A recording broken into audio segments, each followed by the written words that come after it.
Dun dun dun dun dun dun dun dun. Okay, hello and welcome to Was It Worth Buying? Totally fucking winged. Grabbed these and went, right, cool, let's do this. Now, I might want to put a bit of UV light on here. There we go, just a little bit. I might glow a little bit. Glow. Should we glow a little bit more? I am totally filming this to be completely winged. Let's just do whole UVs. This might work, it might not. Hello. Right, so I've had 4 hours sleep in the last 48 hours, pretty much. Yep. I'm just gonna fall asleep. Right, so you want to talk about was it worth buying? We're talking about finals, and we're going to talk about Escape from LA. Now, Escape from New York is deemed a cult classic, as well as one of John Carpenter's classic dun dun dun dun dun dun dun dun dun dun, and here comes the dog. And yeah. So I picked up Escape from New York, Black Box Vinyl. Yeah, that totally didn't work. Yeah, you see it there, the old classic there. Black vinyl, as I say, double vinyl. And you know, this was bought in the Epic Unboxing, if you can remember that. If you check out the first Epic one of Lockdown 1, I think it was a 16-part video. I hadn't seen Brit all the way through lockdown, and everything she kept ordering for us kept coming to her house, and I didn't know where to fucking start.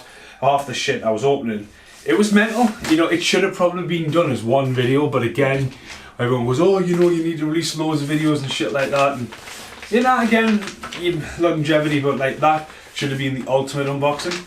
But there's no to shout home about this. I listen to this quite often in the car because it comes with the John Carpenter collection, and it's the Duke song, isn't it? Duke arrives. Is it Duke? Here comes Hyra. Hiya Hyra, the dog. Everyone's coming to New York. This might be more expanded than the CD. As I say, it has a lot of sound bites on the CD as well. I like the fog, but the CD version has a really interesting, I mean, if you want to listen to it, a really interesting interview with Jamie Lee Curtis. But obviously that won't be on the vinyl. As I say, I do enjoy this. It's got some good beats. I love when the Duke turns up and that, you know, just cruising down the street. Dun dun dun dun dun. Dun dun dun dun dun. Wrong album to play in the car because you just start cruising. Dun dun dun dun dun. Dun dun dun dun dun. But there's been multiple versions of this, multiple colours, and everyone was like, oh fucking hell, I can't believe you just got the standard black vinyl of it. If you go back to when I went all the way to see in Boot Sale, I think the second ever time I've been to see in Boot Sale, and I had a choice between Escape from New York, original, the one with Kurt Russell with his eye patch just hovering over, Vibrant Blue, and First Blood. I made the right choice because the guy wanted 20 quid each. He wanted 25 originally, and he's talking 20, and I took First Blood for 20. I have never seen First Blood since, and I absolutely love First Blood as a score. And there's a part of me going, oh, should I have got Escape from LA? I would have had to borrow 20 quid off Brit at the time. I just really met Brit, you know what I mean? It was very early on in me and Brit's relationship. And it was like this, it wasn't an expanded one, and you do see it around, just rock a bit price, but I'm more than happy. But we're not talking about Escape from New York. We're talking about Escape from LA. Now, bam, bam, bam, see that glows. Yeah, move on then. Escape from LA, I always remember being heavily advertised. Mid-90s to me is a massive time for movies like huge, World, Demolition Man, fucking Judge Dredd, Batman Forever, Johnny Mnemonic, Speed, like literally like going to the pictures and just influenced massively into films, massive into VHS. And Escape from New York. Now, I will admit, at the time, at that age, I didn't really know who John Carpenter was. Obviously, I wasn't allowed to watch The Thing at that young age. And you know what I mean? I heard the rumours of The Thing and Michael Myers and stuff like that. I heard of that. And I remember seeing this before. I'd seen Escape from LA before. I'd seen Escape from New York. I'll put my hand out and admit that. And I'll say it now, as I said then. Fuck me, the CGI has not aged well. I mean, Kurt Russell, Palmer Gear, Steve Buscemi's in there, Peter Fonda's in there, Peter Fonda. The CGI, and you know, it means well, but John Carpenter, great cinematography, like the whole panoramic fucking shots in the soundtrack, the score, the build, the atmosphere, you know, the impending doom of just like, you're getting stalked. John Carpenter and CGI. Practical effects, you know, mint, but like CGI, no disrespect to it, but like, you know what I mean, he's one of the pioneers of, like, you know what I mean, just risk it for a biscuit and have a tennis ball bounce down the room for Dark Star, do you know what I mean? Everywhere's got to start somewhere. But there was that mid-time in the mid-90s where Steven Spielberg set a firework off what became Jurassic Park and was like, fucking hell, look what they can do with a computer, and they never looked back, do you know what I mean? But then mid-90s though, like in 97 this was made, you had so many production companies getting set up left, right and centre. Do you know what I mean?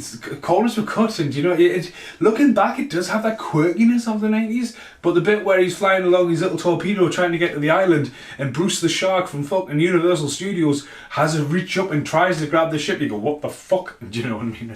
But it's a kid, like, fucking hell, Jaws? You know, it's one of the many lost cameos of Jaws, like Jaws, the orcas in Waterworld. Anyway, off that rant. This was totally worth buying. Now this is a Z to the I when I was like, ooh, Z to the I, Z to the I, Z to the I. You know, have my credit card, and then Z to the I can just fuck right off. Now, I put this on and dun, da, da, dun. It's got that new, you know, beat up, and then it plays, and like, it's been on quite a few times. In fact, it's going on right after this video. So there could be an outtake of me going, oh, but probably not now. So I'm totally just winging this. As I say, I'm just chucking this out. That's what Was It Worth Buying is. I mean, it has been on quite recently, enough for that. So you got Kurt Russell on the back. Kurt Russell was huge in the mid-90s. Had weird films like Breakdown, Soldier, Stargate, you know what I mean? He's a child actor who just nailed it. He's one of the greatest child actors ever, isn't he, really? You know what I mean? For someone whose career has just been immense. Inside, I'm Batman, Pangea. There's Peter Fonda there. Oh, she was in loads of stuff in the 90s. She's got that mentally impossible name. She's in Hot Shots. And of course the name wouldn't be on the back. It's probably not even here. It's fucking definitely here though. Might not be here. Everyone knows who I'm on about. I had to come back. It was the sequel. Right, so inside it's a gatefold, so you want to give a brownie point straight up. It opens up. Stephen, fail. Total fail. But it does glow. And it's a double vinyl, which is cool, gatefold. What's really cool about it, it is from Hot Shots, by the way. There you go. Probably doesn't. So it's a bit like the Ghostbusters one, and be honest with you. It's clear. It's like the Venom poison splatter, which, you know, be quite unique. And generally, I thought the dog had just had a poop on the floor in the background there. But as I say, I don't remember it had any voice samples. I mean, for years we were meant to make a sequel to this, and a lot of people say Ghost of Mars, was it? Yeah, that one's heavily swag. I think this just has its own separate video on when I first bought it. But you don't see it around. It's definitely not on Z to the I. Looks like it was just a limited run. A lot of John Carpenter stuff recently as well. And to be honest with you, it's become Record Store Day stuff. I know Children of the Village of the Damned was last Record Store Day, and Ghost of Mars. There's a Ghost of Mars coming up. Is the next Record Store Day one. And I think they're only one vinyl. They're not going to go back in packets, but I'm just going to pop the light on so you can actually see one without the UV light. Hello. So yeah, they are pretty wicked shade of green. You know what I mean? But yeah. So it says side A, and it does mark it out, so it's side A, so you put that down, yep, and then side B, the other side's cool that to do that. There's been a few vinyls I'm going to keep an eye out where you can't tell which one's which. Very similar off the top of my head to, well, I think it's very similar to the Predator. Yeah, maybe, I don't know. But no, John Carpenter, I would gladly pick up every soundtrack he does. I'm just not I've had a few really cool people like Glenn or Matt Davies are always just like, do you want anything of Record Store Day?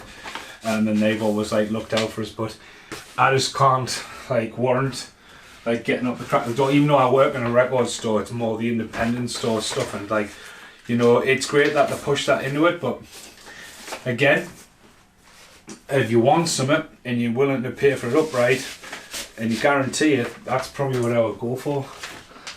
I don't even get it up at 6 o'clock at work, never mind 4 o'clock at work. But yeah, see you in the outtakes. Now who's smiling? Now who's smiling?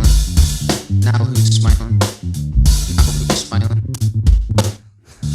Here in the outtakes, off the top of my head, this is the quickest one I've got. Predator.